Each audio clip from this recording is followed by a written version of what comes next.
नमस्कार, मैं हूं आपके साथ प्रदीप आजाद। राजस्थान के उदयपुर में हुआ कन्हैयालाल मर्डर केस केवल राजस्थान नहीं बल्कि पूरे हिंदुस्तान में इस घटना की चर्चाएं जोरों पर है। जाहिर सी बात है कि सरकार और पुलिस प्रशासन को लेकर भी कहा यह गया कि अब वो हाशिए पर है।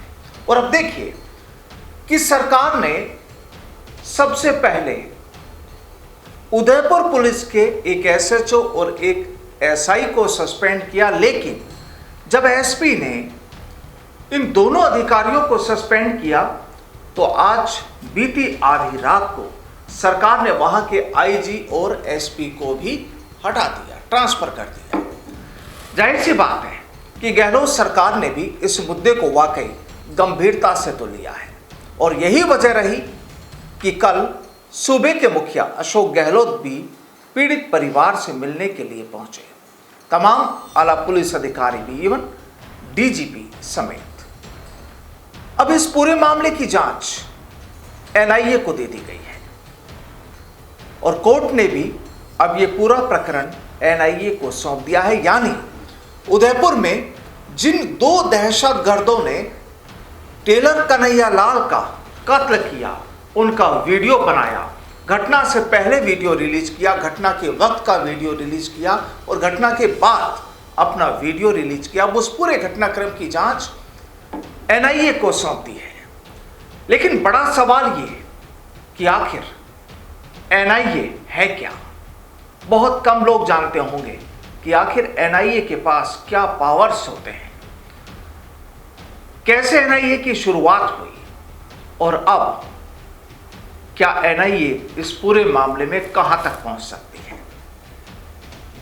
यह प्रोग्राम इसीलिए है कि आप एनआईए को जान लें, क्योंकि यह बहुत सटीक बात है कि एनआईए के जाल में फंसने के बाद फिर शायद कोई बच नहीं सकता, क्योंकि यहां एनआईए वो नहीं है जो किसी प्रदेश की या जिले की पुलिस होती हो या कोई दूसरी जांच एजेंसियां हो। एनआईए के पास अपने स्वतंत्र अधिकार होते हैं। दरअसल नेशनल इन्वेस्टिगेशन एजेंसी यानी एनआईए हिंदुस्तान की सबसे पावरफुल जांच एजेंसी है। एनआईए के पास लगभग वही सारे अधिकार होते हैं जो अमेरिका की फेडरल ब्यूरो ऑफ इन्वेस्टिगेशन यानी एफबीआई के पास है।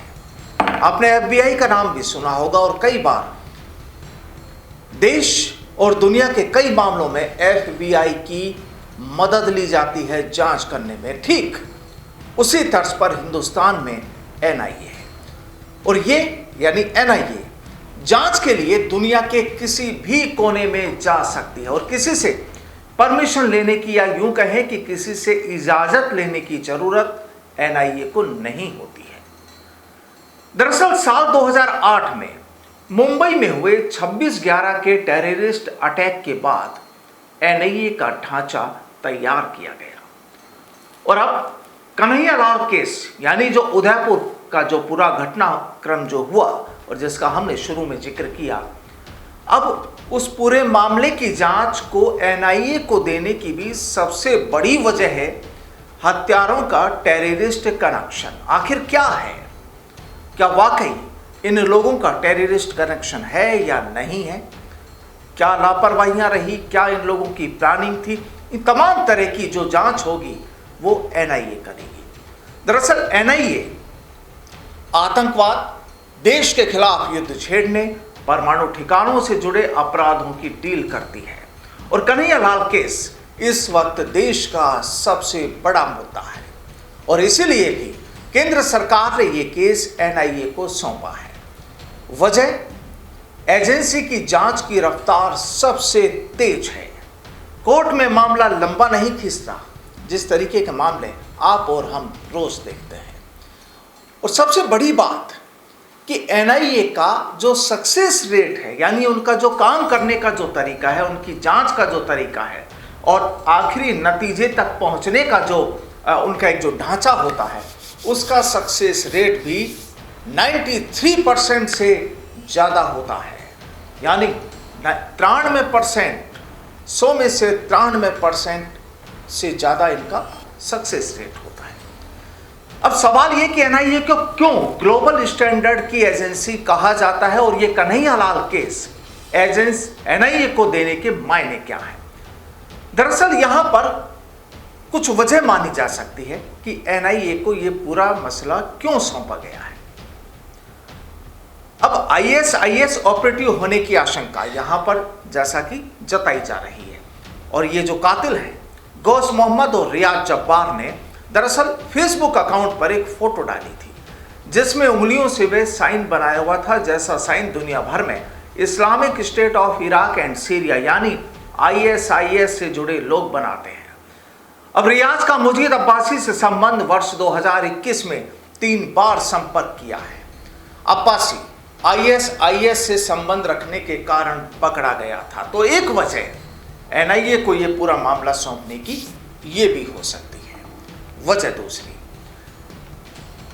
इन 3 दिनों में आपने कई बार नाम सुना होगा दावत इस्लाम, यानी कहा जा रहा है कि इन दोनों लोगों का, दोनों कातिलों का जो ताल्लुक है वो पाकिस्तान की दावत इस्लाम संस्था से भी इन लोगों का जुड़ाव हो सकता है, और हत्यारों के कराची पाकिस्तान की कट्टरपंथी संस्था दावत इस्लाम से जुड़े होने के सबूत भी मिले हैं। चर्चाएं ऐसी हैं, और इस संस्था से जुड़े लोग नाम के पीछे अत्तारी लगाते हैं। रियाज जब्बार अपने नाम के पीछे रियाज अत्तारी भी लगाता है, और हत्यारे ये जो कातिल हैं सुन्नी इस्लाम के सूफी बरेलवी संप्रदाय से जुड़े हुए हैं, और भारत में चरमपंथी संगठनों से भी संबंध है।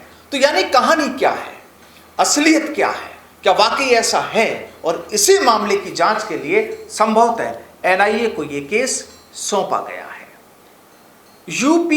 यूएपीए एक्ट और एनआईए यानी ये जो कातिल है गौस मोहम्मद और रियाज जब्बार के खिलाफ यूएपीए एक्ट में ये मामला दर्ज किया, यानी गैर कानूनी गतिविधियां रोकथाम अधिनियम के तहत ये मामला दर्ज हुआ है, और इस कानून का मुख्य उद्देश्य आतंकी गतिविधियों को रोकना है।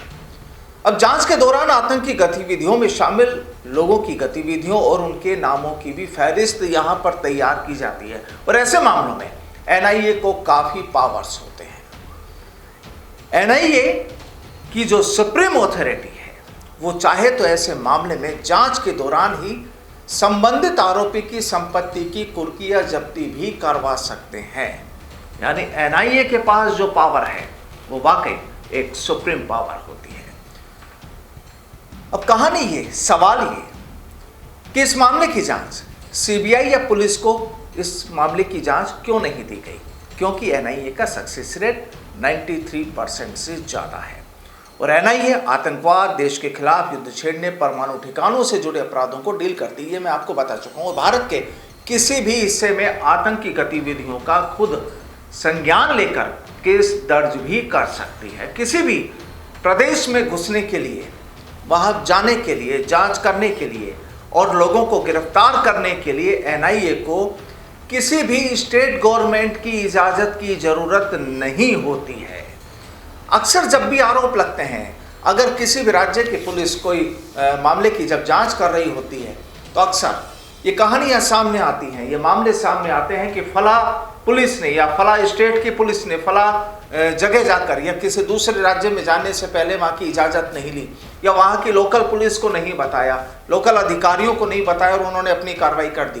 कई बार आरोप प्रत्यारोपों का दौर चलता रहता है, लेकिन यहाँ पर सबसे बड़ी चीज़ कि एनआईए के पास स्वतंत्र अधिकार है, वो जिसको चाहे उठा सकती है, जहाँ पर जांच चाहे कर सकती है, जो भी वो चाहे एनआईए कानूनन तमाम वो एक्शन ले सकती है जो उन्हें ठीक लगता होगा।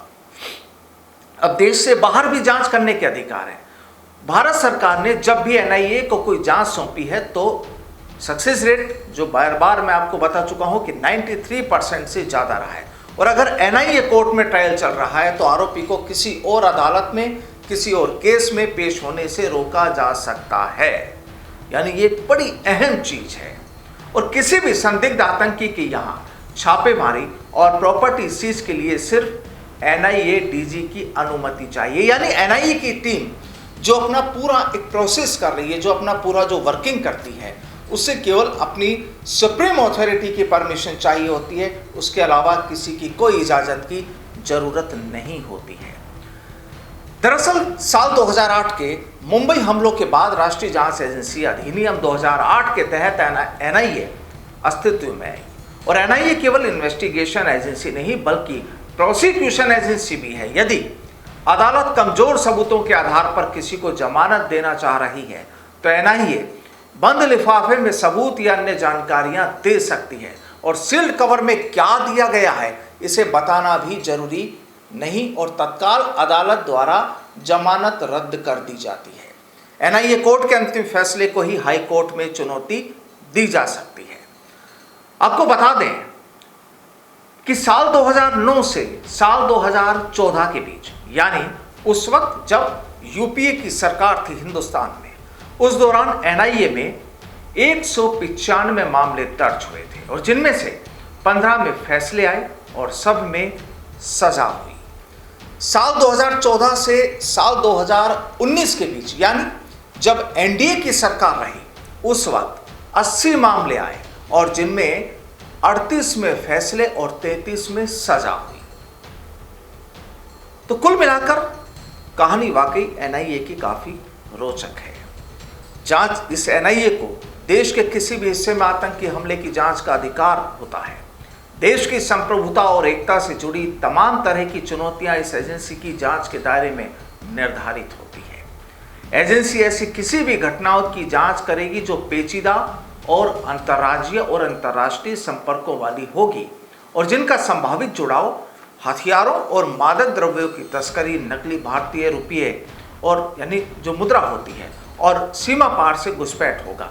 एनआईए के क्षेत्राधिकार में कहा यह भी जाता है कि जमानत के बिना 180 दिन की हिरासत में लेने और आतंकी हमलों में शामिल लोगों को की जो जेल की सजा है बढ़ाने जैसे प्रावधान भी शामिल है। एनआईए की चर्चा हुई, लेकिन आपके जहन में यह भी उठता होगा कि आखिर सीबीआई क्या है। फिर दरअसल सीबीआई के अधिकार क्या होते हैं वो भी जान लीजिए। अब जांच के लिए राज्य सरकार की अनुमति चाहिए होती है सीबीआई को, और इजाजत मिलने के बाद ही अपने अधिकारों का इस्तेमाल करने में सीबीआई सक्षम होती है। हालांकि सीबीआई भी एक मजबूत जांच एजेंसी है, लेकिन इसके जिम्मे ज्यादातर आर्थिक भ्रष्टाचार या धोखाधड़ी और विभत्स अपराध आते हैं। इन्वेस्टिगेशन और प्रोसिक्यूशन पावर, लेकिन देश के बाहर जांच करने में सीबीआई सक्षम नहीं है।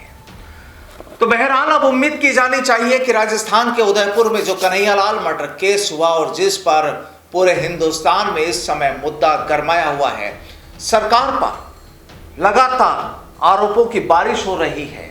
लगातार राजस्थान पुलिस, राजस्थान की जो इन्वेस्टिगेशन जो एजेंसियां हैं या कहें इंटेलिजेंस की जो एजेंसियां हैं, उन पर जो सवाल उठ रहे हैं, आखिर बड़ा मुद्दा है।